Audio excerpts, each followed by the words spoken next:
let's move along here to Josh. Have you played with Mike G before? Yes, we actually played at Rivers like last week. Oh, okay.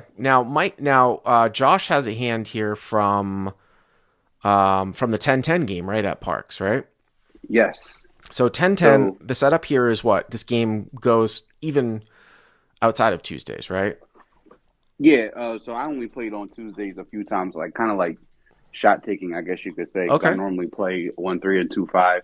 Okay. But I'm trying to expand and play in the bigger games. So it's 10-10, but the mandatory straddle. So it's 10 under the gun straddle. So 10-10-20.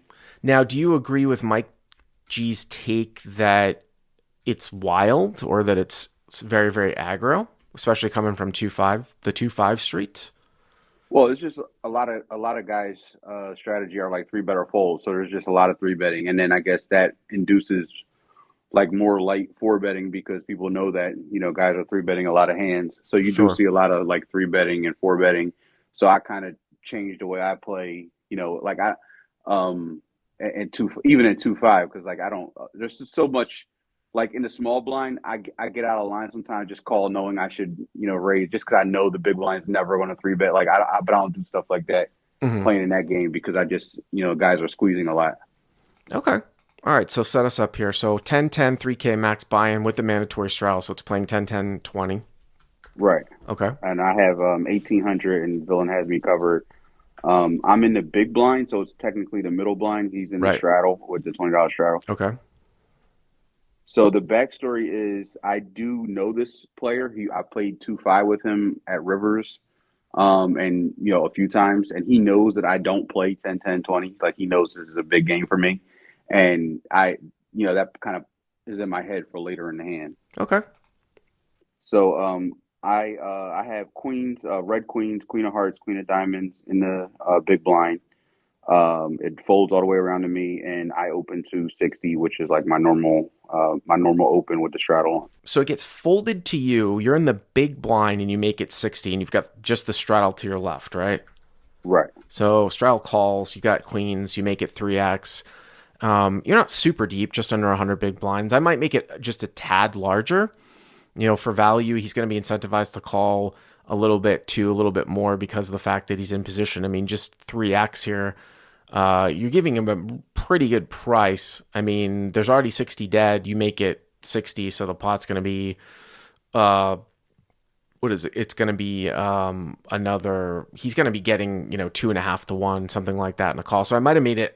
Might have made it a little bit larger here. It's Like 100, like 80 40 for or him. Yeah, something like um, that. Like it's 140 mhm. for him to call, something like that. Yeah, I might have made it 80. I mean, it's just a little subtle thing. Okay. Yep.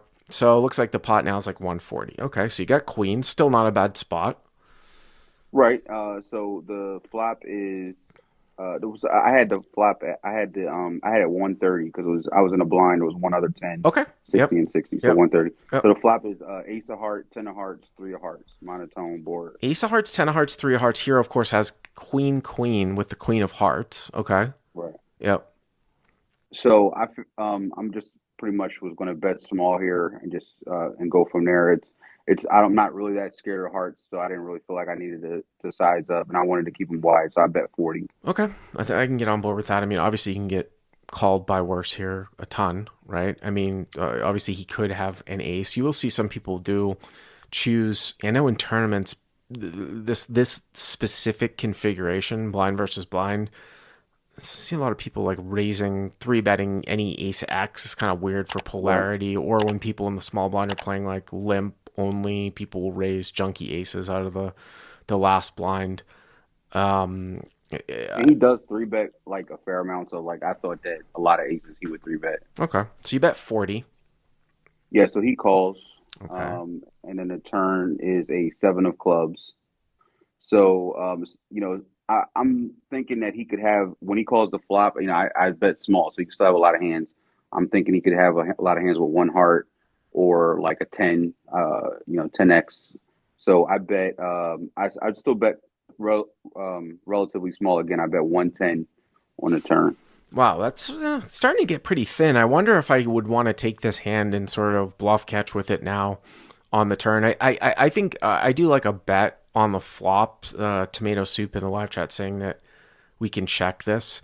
I mean, I guess if a lot of hands are checked on monotone boards, you can check it. But I like a small bet on the flop. I like your play here on the turn. I do wonder, especially if you are going to have some give ups here, and you might be sort of pot controlling some other hands. That if I do, I mean, you're taking a half pot sizing. I would tend to do some checking here, or go maybe a little bit smaller here, because I mean, you've got the Queen of Hearts, right? So Right. obviously the King of Hearts and the Jack of Hearts you can get called by, and you lose to an ace. So I don't know about this necessarily in between sizing. I probably check most of the time. Maybe you can get on board with some frequency of a 1/3 type of bet, just because you're so wide here, right? It's blind versus blind. Like, he's going to be continuing.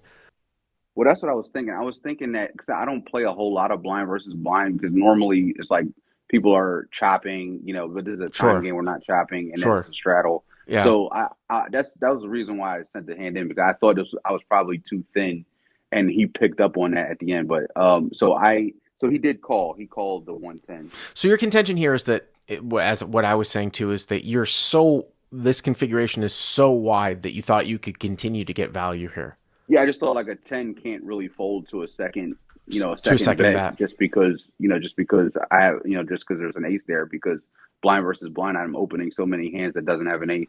Well, at 10 shouldn't be folding to a 1/3 bet on turn without a heart Right, in it. right. I'm not sure, and obviously a 10 with any heart should continue no matter what. I mean, that's just, like I said, it's kind of subtle. So 110 in a call. So now the pot here is 420, and we are rolling to the river again. Hero has red queens, and it's a straddle versus blind scenario here. And ace 10, 3, 40 call, turns to 7 of clubs. Hero continues to actually bet here for half sizing, 110 call. Now we're at 420 to the river. Okay. So the river pairs the board with the three of spades. So 3 of spades here at the end. Okay. So so in my head on this river, I was trying to think of what he perceived me to have, and I thought he would think that I either had an ace or had like the king of hearts that I just decided to barrel, or some or queen of hearts that I decided to barrel, and I thought that I may be able to get called by a 10, so I decided to bet again. Wow, that's really thin. I mean, talking about nothing, small stakes exploit series, CLP depolarization. We usually talk about that in position, but this is just a sort of very, very thin bet. I mean, Yeah, I'm trying to find thin value all the time. I think I went over the top. yeah, I mean, to take this one, even though you're in a super wide configuration, to take this one for 3 streets, and then the other thing too, that your sizing has to kind of be in check here as well. Because once you start to take well, I mean, I guess you could look at it like sometimes making a larger bet looks a little bit more polarized and you might get called. But yeah, I think that this one is might be a little bit too late, especially too if he's going to have some ace X here as well. How much did you end up betting? 240. Yeah, I think that's probably too big. I mean, I might have gone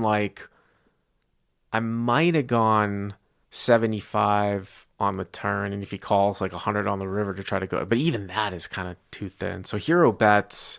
I was just trying to give him the perception that I wanted him to like fold it. I figured if he had a 10 and just thought I was bluffing, he may call light. But so the opposite happened.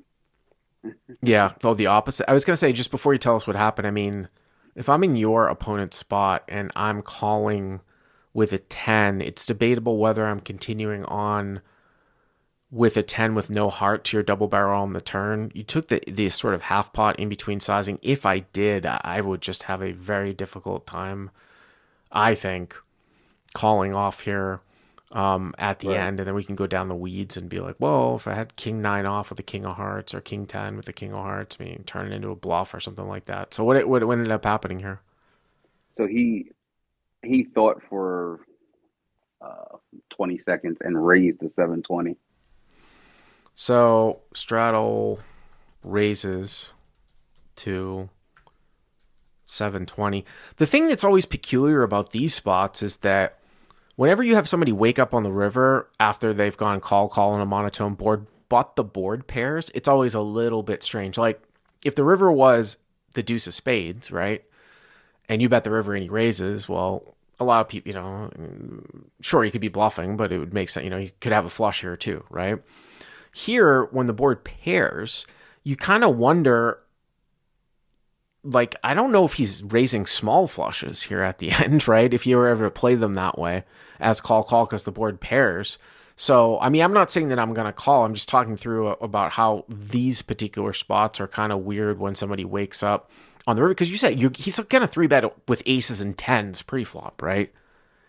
So he's Yes, I going to. didn't think there was like any way he had a full house. I was like, I mean, unless he just had sevens and called a small blind and turned a boat. I mean, turned a set and then rivered a boat. Like I didn't really understand what he would be raising with. Well, I mean, yeah, sevens or 7-3 suited or something like that. Sevens with the seven of hearts could continue to a flop bet.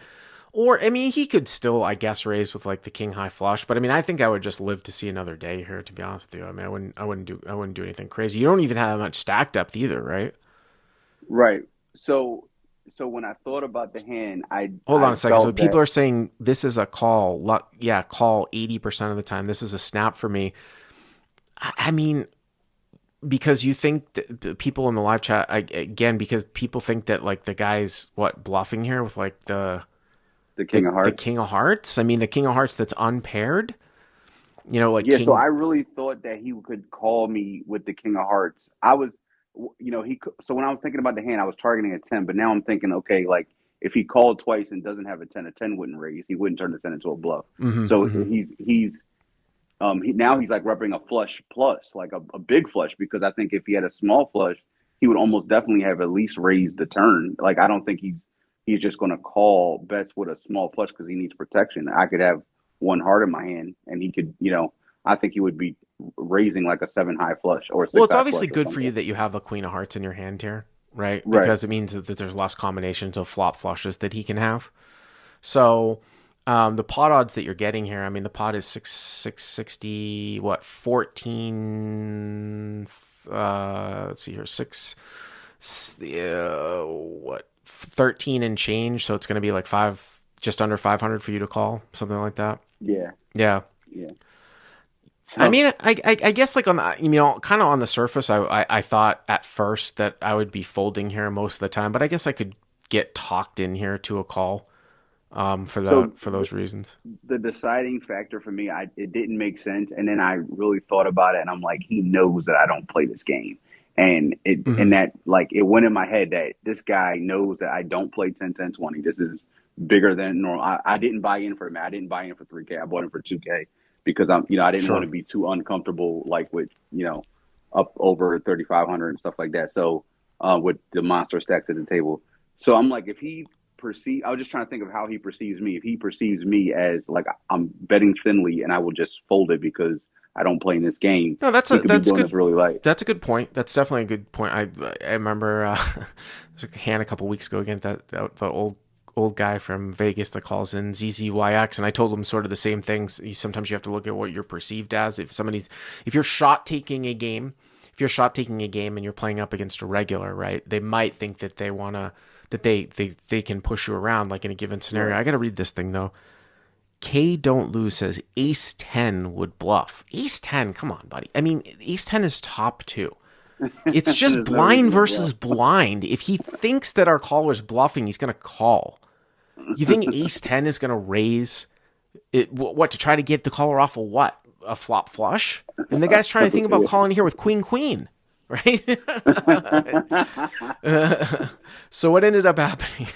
So I called it off. All right. All right. So hero calls. Yeah. And He had queen nine offsuit with the nine of hearts. He just floated twice wow. with a nine high flush draw and decided to just try to go after me. Yeah, I mean, that's interesting that we talk about, like I said, the board pairing. I wonder if obviously he noticed that the board pairing, but I wonder if, let me ask you this question. If the river's the deuce of spades and he makes this play instead of three of spades, how does that change the way you feel about it?